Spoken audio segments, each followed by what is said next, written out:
That's how I feel, man. What am I supposed to do? It's like, dude, this is so ridiculous. It's like you can't tell shit.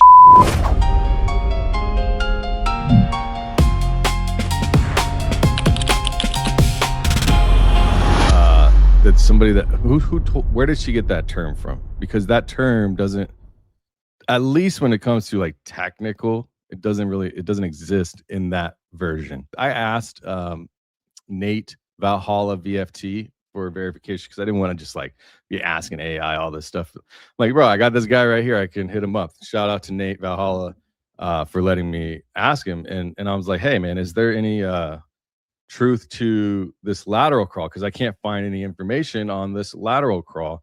He said, no, it's not. There's no such thing really as a lateral crawl. So, but I did research that it could be like gym slang type of, but the movement is a lateral or sideways motion type of crawl, which we're going to see here.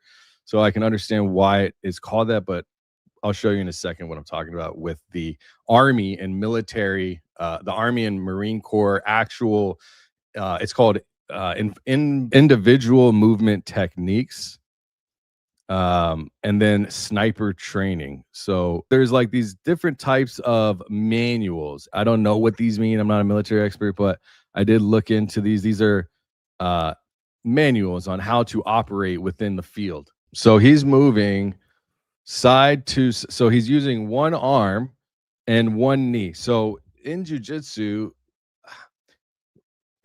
Jesse on Fire, I'm going to play his content as well after I kind of break this segment down. He explains how it works. Let me kind of, what I'm trying to say is how the brain works, how these muscle memory movements work, how we operate as individuals, as body moving people, how our brain kind of absorbs that information. It becomes automatic, and it just becomes automatic. And this motion that we're witnessing, that you're seeing here, that I took off the screen, I'll put it back. This motion has been memorized. Like, it's not even memorized, it's just ingrained into the person. Now I looked into what are the primary I guess institutions, you would call them, army, military institutions. Where do they learn this from? Like, what is the main group of people that learns this type of crawl? And that's where I figured I couldn't find lateral crawl, but I did find what I will show you is the bear crawl and low crawl and high crawl, other stuff like that. But I'll continue letting it go. Oh, what I was gonna say about jiu-jitsu, sorry, is that we have a similar thing. Like when we're trying to kind of push our body out to the side, you're kind of pushing your foot and you're using your elbow or your shoulder at the same time on the same part of your body, right? So you're thrusting with both sides to push to the other side. And this is what that looks like here, or is where he's using his left knee and left hand and arm to project himself forward, and then switches after a few times, it looks like. So this is sniper training. It's from the headquarters of the Department of Army. And this movement, this motion has been implemented since World War II, I believe. Let me try to find the word crawl. It should be, yeah, here we go. So this is called individual movement techniques. Now, remember, if you're new, if you're just now showing up, I asked a military friend, Valhalla VFT. I said, hey, are you familiar with what Candace had said called a lateral crawl? Because I couldn't find it. He said, no. Now, I did look for, he said, no, there's no such thing as a lateral crawl. That's not a thing. We would call it, here, I'll tell you what he said. He said they would call it something else. 1 second. He said, my apologies. I don't know. No, I can't find it. He has, if you're, okay, here we go. No, lateral crawl is not a thing. We just call it a low crawl. If you're in the prone and moving in any direction, that's a low crawl.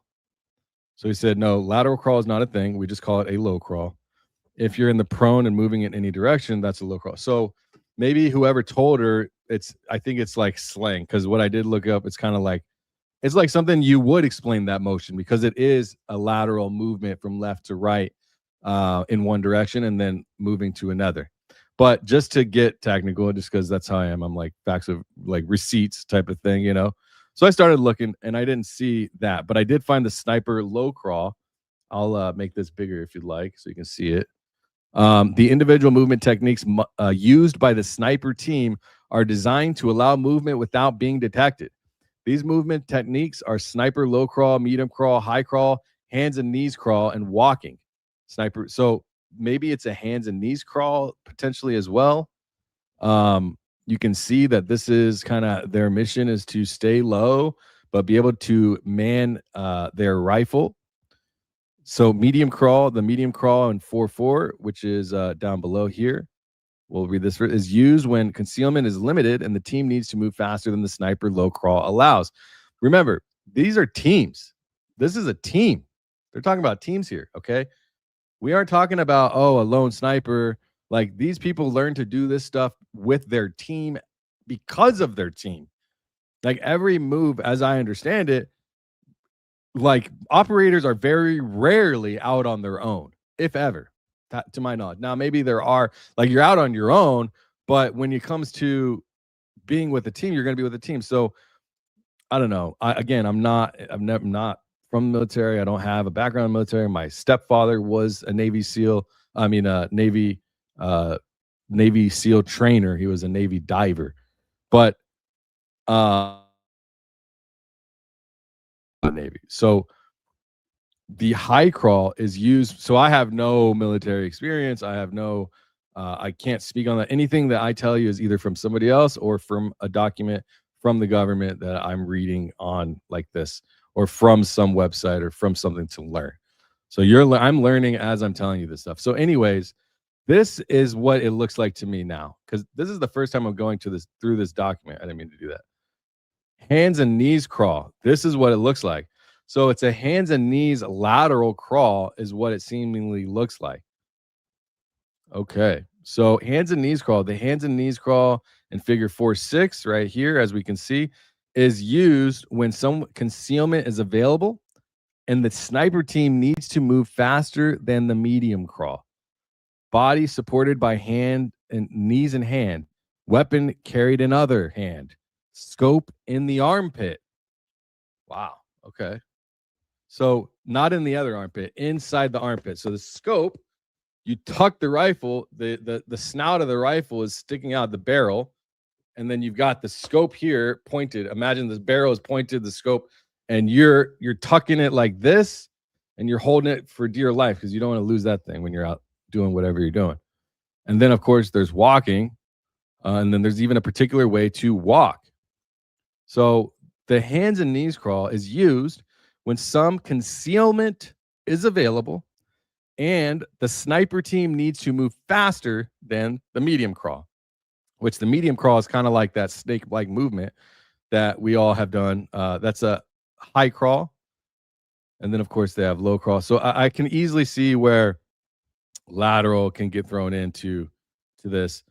But it's sniper team movement and navigation. Due to lack of personnel and firepower, the sniper team cannot afford detection by the enemy, nor can it successfully fight the enemy in sustained engagements. When possible, the sniper team should be attached to a security element or squad/platoon. The security element allows the team to reach its area of operations quicker and safer than the team operating alone. Plus, the security element provides the team a reaction force should the team be detected. Snipers use the following guidelines when attached to a security element. So who would a security element be in this case? I don't know.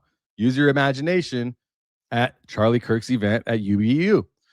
The security element leader is in charge of the team while it is attached to the element. So the security element leader is in charge of the team while it is attached to the element. The sniper team always appears as an integral part of the element.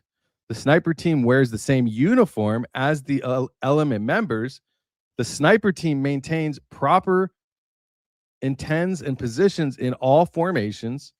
The sniper weapon system is carried in line and close to the body, hiding its outline and barrel length. So that maybe could lend credence to why maybe it's just hidden that well and the footage is blurry. All equipment that is unique to snipers' teams is concealed from view. Optics, ghillie suits, and so forth. Once in the area of operation, the sniper team separates from the security element and operates alone. 2 examples of a sniper team separating from security elements are as follows. The security element provides security while the team prepares for the operation. The team dons the ghillie suits and camouflages itself and its equipment if it requires, which I don't know if this was a requirement.